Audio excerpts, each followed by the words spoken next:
passar das fibras de nosso traçado. E considerando ainda que o mais importante desse traçado foi o avesso, ao trançarmos e entrelaçarmos nosso traçado, colhemos frutos de palmeiras que inspiraram, e enxergamos fibras, as quais, além de realçar os sentidos para si, experiências, singularidades do percurso e do processo, dificuldades e superações da formação do eu e do nós, em um contínuo trançar, destrançar e retrançar, indicaram-nos um caminhar possível em direção à tessitura do nosso traçado e auto-trançar-se, que por meio dos elos, dos caminhos, dos meandros, enfeitou, sustentou e constituiu o traçado da vida e o traçado da lida. Nós trazemos também nossas referências em Bom Dia, em Contreiras, em Day, em Garcia, Jossô, Lima, Nova, Pinot, Tardif, entre outras. E nesse momento cabe agradecermos a Deus, a minha família e a tudo em que acredito. E também cabe trazermos um agradecimento a todos que se entrelaçaram a mim em meu alto traçado, estando comigo e fazendo parte do que sou, enfeitando, sustentando, amarrando, marcando e constituindo as fibras da tessitura de minha vida e lida. Muito obrigada.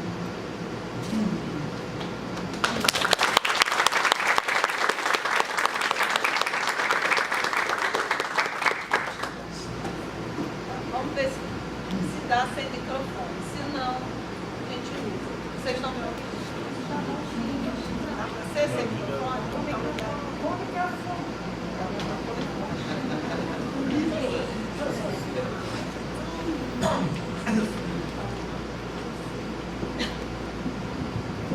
Bárbara, então você pode sentar, tá? Se você quiser. Aí eu vou passar para a professora Deise, que é membro externo, né, para fazer as suas arguições e seus questionamentos, e na sequência para o professor Amarildo, que é um membro interno. Boa tarde. Primeiramente, eu gostaria de agradecer o gentil convite feito ali para a professora Rosa Marins e também para a Bárbara. Muito obrigada pela possibilidade de participar e, se me permite dizer, do seu traçado também. Eu fico curiosa e, ao mesmo tempo, alegre em perceber que você não é só professora, pesquisadora, mas também tem uma veia poética. De onde vem essa ideia de fazer essa analogia que foi muito feliz entre a questão da trama, do traçado, né, com o processo de pesquisa? Eu trago logo na ideia da tessitura o traçado como instrumentos que têm funcionalidade, mas que também são admirados. E essa ideia foi justamente partir de uma admiração minha. Quem me conhece um pouquinho mais intimamente sabe que eu gosto de pintar, de bordar, de fazer algumas coisas com artesanato, e que talvez essa tenha sido a maneira que eu achei de tornar o processo mais leve. Porque fazer artesanato, fazer esses trabalhos manuais é um momento que eu tenho para distração, para relaxamento, e talvez trazer isso para a pesquisa me ajudou muito a continuar até o fim dessa pesquisa. Eu acho que foi justamente a motivação do processo, justamente essa admiração. Certo, então não foi só uma ideia de colocar, de redigir um texto diferenciado em termos de um texto acadêmico, mas foi, na realidade, como você disse, uma construção própria, identitária sua, né? Vou lhe dar os parabéns, ficou muito bom o seu texto, ficou muito agradável de ser lido. Eu vou fazer aqui algumas observações.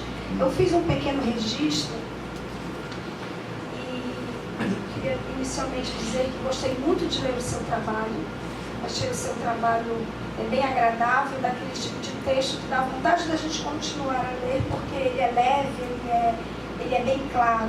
Eu fiz aqui alguns registros, Bárbara, me permita ler. A pesquisa caracteriza-se pelo desenvolvimento de um viés ontológico em associação com a profissionalização docente por meio de elaboradas associações oriundas dos dados coletados, tanto pela história de vida das palmeiras, quanto pelas inferências apresentadas pelos 27 discentes da turma de 2017 do mestrado profissional e tecnológico.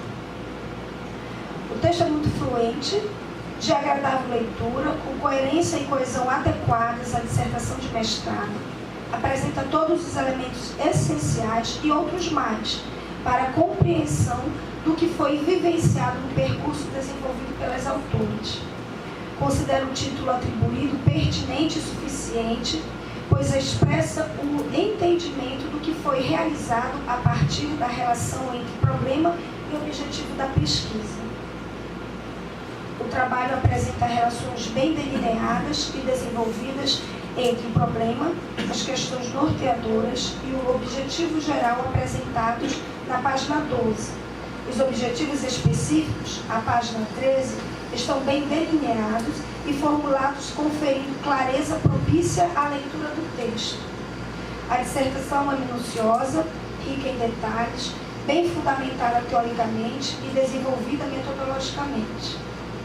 O produto, arrojado como a autora para se ser, não limitou-se a uma propositura, mas avançou no sentido de materializar-se e permitir ser avaliado por 27 alunos ingressantes no mestrado profissional e tecnológico, sendo destes 5 sem formação em alguma área da educação, conforme a figura 14, à página 121.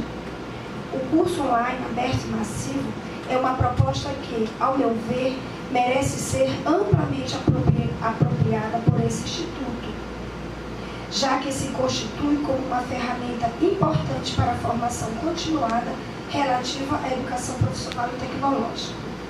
A qualidade deste produto reflete certamente as peculiaridades e as propriedades do processo desenvolvido no percurso formativo da mestranda. Eu tenho algumas questões, alguns questionamentos, que a gente vai lendo e vão surgindo algumas coisas assim. Eu gostaria de ver se você poderia elucidar um pouquinho mais as minhas ideias. Quanto tempo efetivo de trabalho até o fechamento da dissertação? Porque você fala, lá na página, eu não anotei aqui, mas você fala que as rodas de conversa foram realizadas dia 11 e 12 de setembro. Então eu vejo que daí até a conclusão final foi um tempo muito exíguo. Quanto tempo você levou em todo esse processo? Nós começamos o mestrado em 2016, em março, e nós pudemos chegar até a qualificação em abril de 2017, o primeiro momento, as entrevistas com as 5 palmeiras e as análises dessas entrevistas fechadas. Então nós tivemos praticamente um para a elaboração do nosso produto, que foi 2017. Nesse intervalo de abril, após a qualificação, até o mês de agosto, quando nós começamos com a implementação, nós pudemos elaborar a proposta do MOOC. Nós elaboramos o MOOC, os roteiros, as atividades, os vídeos, e aí sim, em agosto, nós pudemos implementar. Então, foi possível, no mês de agosto, dia 18 de agosto, nós apresentarmos o produto à turma de Prof.EPT. Eles tiveram um intervalo de aproximadamente 12 dias para realizar o curso. E após esses 12 dias, em setembro, eles retornaram às aulas, onde nós fizemos os 2 dias de roda de conversa. E, além da roda de conversa, ao término, nós fizemos o preenchimento, solicitamos que eles fizessem o preenchimento do formulário de avaliação do curso, onde nós pudemos extrair não só os elementos que nos possibilitaram a terceira categoria, o olhar dos frutos, foi justamente a colaboração com a estrutura do curso e aquilo que deveria ser, de repente, destrançado, como nós estamos. Me diz uma coisa, Bárbara, o que te levou a estas palmeiras e não a outras? Me levou a essas palmeiras foi justamente a relação de aproximação do mestrado. São 5 colegas considerados colegas, né, de convivência, aqui no Instituto, porque até então eu sou professora na rede pública, na SEDUC, eu não sou professora do Instituto. Então, como a história de vida tem essa relação de aproximação entre o pesquisador e o colaborador da pesquisa, era necessário achar alguma conexão entre mim e as palmeiras, os colaboradores. Então, a conexão que eu achei foi justamente o MPET, o mestrado em ensino tecnológico. Foram pessoas que participaram, ou já são egressos hoje, ou ainda estão concluindo o processo de mestrado, mas que tiveram a mesma trajetória que eu no Instituto, dentro do mestrado profissional em ensino tecnológico. E você já conhecia, mesmo que parcialmente, essas histórias de vida, porque você fala de uma aproximação, claro, precisaria haver uma relação. Mas assim, especificamente, o que te fez levar? Alguém se voluntariou? Você chegou a convidar outras pessoas? Por que não? Eu convidei apenas os 5, e todos foram solícitos em participar da nossa proposta.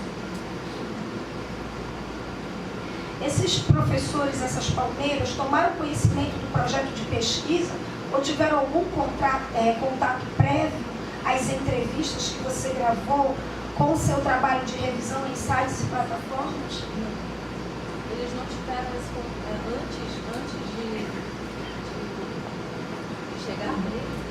Assim, eles tiveram alguma ideia do que você estava pesquisando ou você simplesmente chegou com eles e pediu que eles participassem da pesquisa e fez a entrevista ou as entrevistas? Ou eles já tinham uma ideia assim, delineada? Tinha uma ideia do trabalho com a formação de professores continuada, mas não tinha uma ideia do traçado.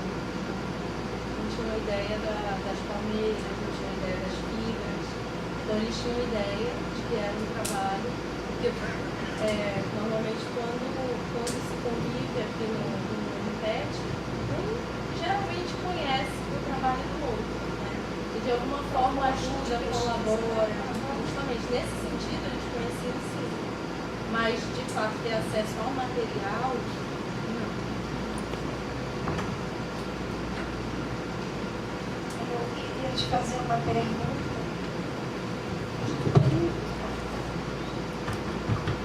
Sim, na verdade eu faria muitas perguntas se eu tivesse mais tempo para acompanhar. Eu gostei muito do seu trabalho, mas é uma coisa.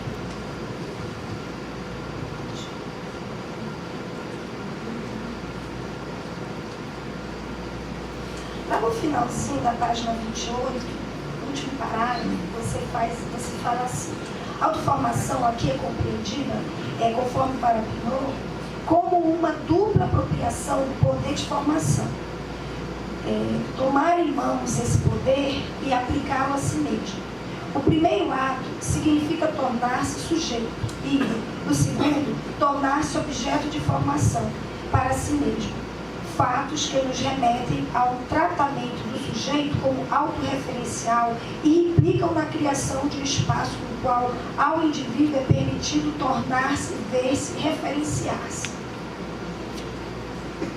Aí eu te pergunto, você foi levada a essa propositura pelo seu estudo, né?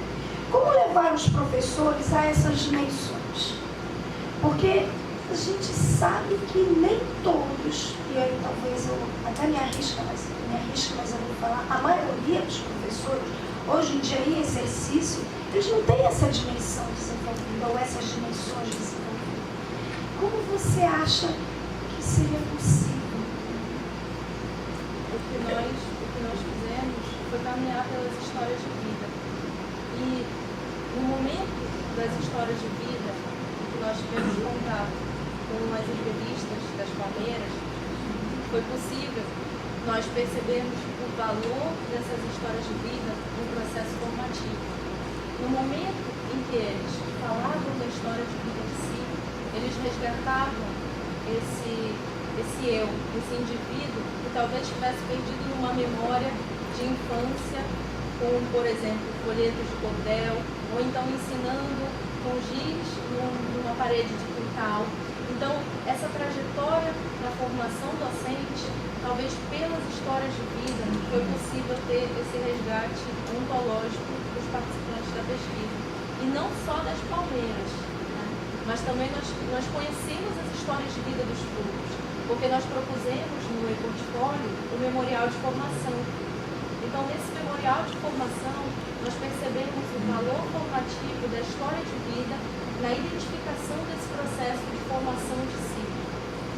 Essa formação de si, ela pressupõe a formação também que o outro tem, que o outro interfere no processo de heteroformação, e também a autoformação tendo a influência da ecoformação, que é justamente as contribuições que o ambiente no qual aquele indivíduo está inserido, desde a infância, a adolescência, desde os caminhos que levaram à graduação, à licenciatura, ou não, como nós vimos nos frutos, mas enxergar-se nesse processo como, de repente, um docente, como autoformado e como possível, como nós trazemos aqui, constituindo esse espaço de autorreferencial, né? De enxergar-se no processo, como o nosso fruto trouxe, e nós trouxemos o relato que ele falou. A minha história, tem alguém interessado na minha história. Esse eu aqui também produz conhecimento. Então, talvez por meio dessa história de vida, eles tenham resgatado essa visão do seu processo formativo. E aí eu penso que, de uma maneira assim, para ser bem reduzida, não somente você, mas as palmeiras e os frutos foram tocados por esse processo. E a ideia é de uma disseminação. Por isso que eu falei aqui quando eu li, eu penso que esse produto ele deveria ser considerado como um processo mais permanente. Aqui até para não somente os professores que ingressam aqui no mestrado, mas quem sabe até para os que estão aqui, mas não estão ou não tiveram da possibilidade do mestrado. Aqui na página 113, Bárbara, você fala assim percebemos que o conceito de formação humana integral se mostra de maneira clara no momento das entrevistas, no sentido dadas experiências pelos docentes. No entanto, os conceitos de educação politécnica e trabalho como princípio educativo se manifestaram de forma muito sutil, de modo subliminar, arriscando dizer subconsciente, nos discursos implicados, possivelmente dos processos de ação, isto é, nas maneiras de ser e agir na profissão e adesão, que diz respeito aos valores adotados pelos professores em seus processos constitutivos. Aí eu queria te perguntar, você pensou o porquê disso? Por que essa manifestação sutil? O que será que levou esses professores e levaria outros? Será que é uma falta de conhecimento, de percepção da autoformação? Talvez uma não compreensão da própria dimensão ontológica como constituinte da identidade profissional? O que você pensou sobre isso? Isso emerge do processo de análise, né, que os frutos procedem, né? E quando nós dizemos que o conceito de formação humana integral ele está mais explícito do que o de politecnia e o de trabalho como princípio educativo no discurso, é justamente essa percepção, o que nós trouxemos com os processos de estranhamento, encantamento e envolvimento desses frutos no processo. Embora, de repente, eles não identificassem, nós não tenhamos identificado no discurso deles o trabalho como princípio educativo ou a politecnia de forma explícita como de formação humana integral, nós identificamos, sim, nas entrelinhas do discurso. A outra questão é que a experiência, como que nos acontece, provoca o sentido, mas também pode provocar o sem sentido. Então, mesmo nesse processo de experiência que nós temos sem sentido, ele já se constitui num sentido à medida que ele está tácito ali, à medida que ele está nas entrelinhas do discurso dos nossos próprios. Bárbara, o que muda no seu sentimento de pertencimento à docência após a conclusão desse trabalho? E como ele contribuiu para o processo de construção identitária, e eu diria, ampliação do seu processo de construção identitária? O que fica para você além do título? O processo, eu acho que ele foi sobretudo como nós trazemos no avesso, né? Eu acho que ele foi construtivo. E também foi uma possibilidade que eu acho que talvez tenha sido uma das maiores lições que vai ficar. É que nada é estático, tudo está em movimento. Então, por mais que eu diga que esse trabalho teve grande significado na minha construção identitária hoje, mas daqui a 10 anos, ele vai ainda fazer parte, porque ele é um elo do meu processo. Mas as percepções vão mudando à medida que as experiências vão nos acontecendo. Para terminar, eu diria só que, assim, na cópia que eu recebi, existem algumas coisinhas muito, eu poderia dizer, simples de serem corrigidas, como a datazinha aqui que está errado, e algumas questões aqui nas referências de data, mas isso tudo que eu consegui encontrar eu marquei, e aí depois você, um pouquinho mais de tempo, que tem primeiro que relaxar. Aí você vai fazer só uma verificação aqui, só para adequar algumas questões aqui das referências, mas eu já queria te parabenizar, porque é um trabalho muito bom, um trabalho realmente que merece ser divulgado e, digamos assim, apropriado por outras pessoas em relação ao seu produto. Muito obrigada, gostei muito.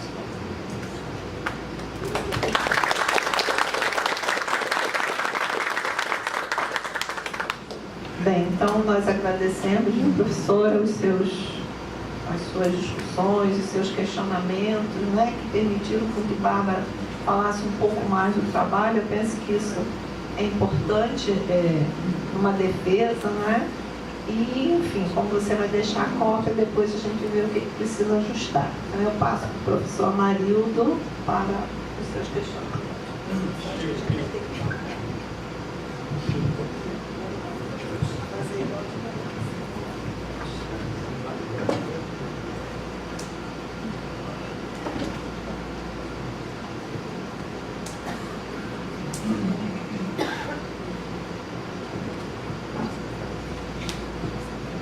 Vocês estão conseguindo ouvir Bárbara responder? Acho que ela precisa de um microfone. Eu acho que deveria. Tá bem, Bárbara? Ou fala um pouco mais alto?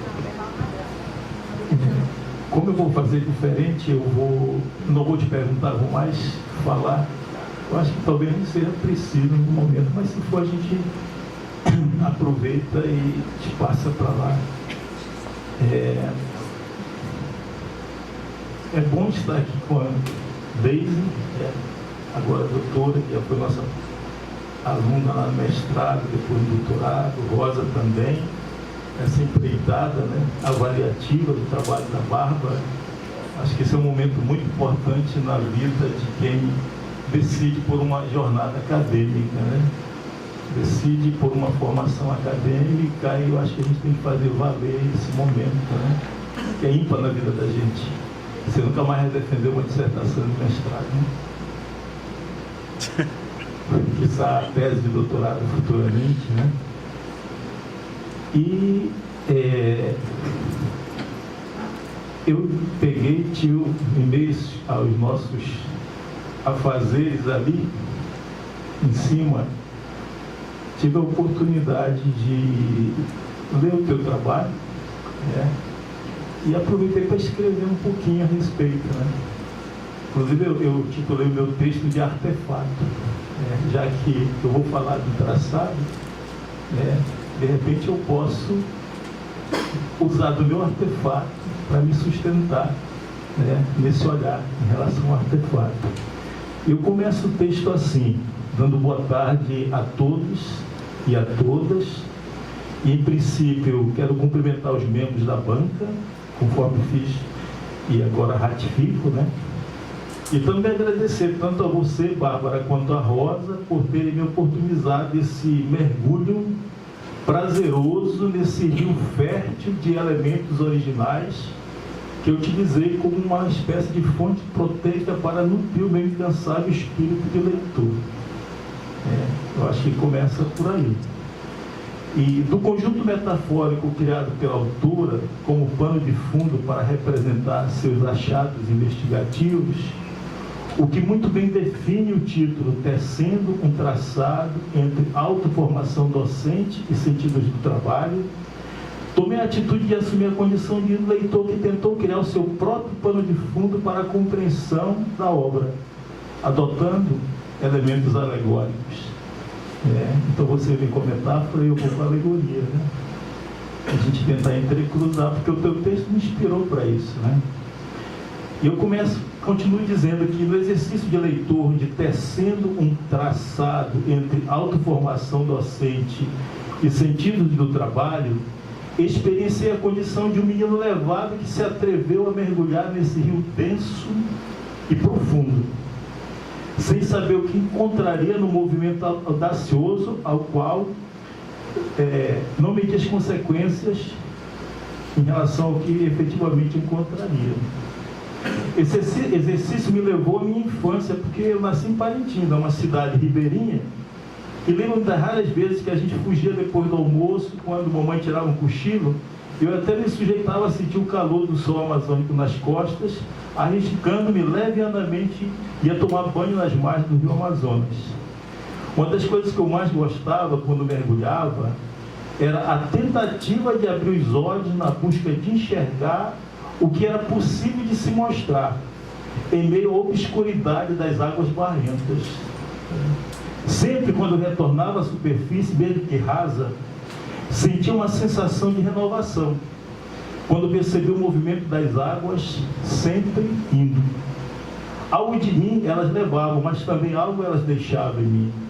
Foi nessa lembrança que eu construí essa minha alegoria, tendo como ponto de partida a prene condição metafórica de ir tecendo um traçado entre autoformação docente e sentidos do trabalho, né?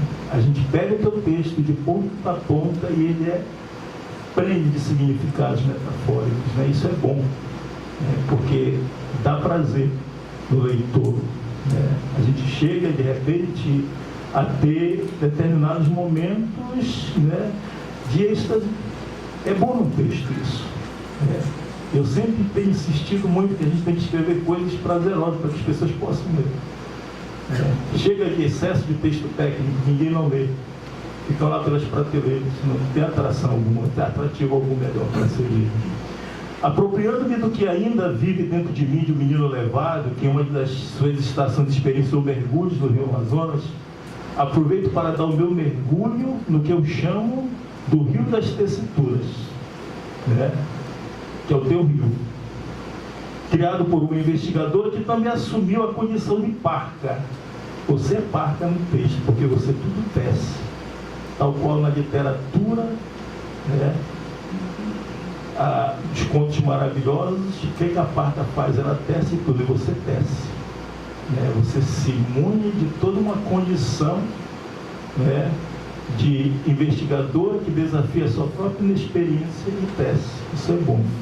Quando soprou a vida que deu movimento e curso ao percurso do rio das tessituras, em cujas margens foram plantadas palmeiras, cujas fibras foram utilizadas na tessitura daquela que deixa de ser a parca e assume a condição de artesã, que é o teu outro estágio, imbricando dois fios alinhavadores, tornando-os únicos na complementaridade, que é a autoformação docente e sentidos do trabalho.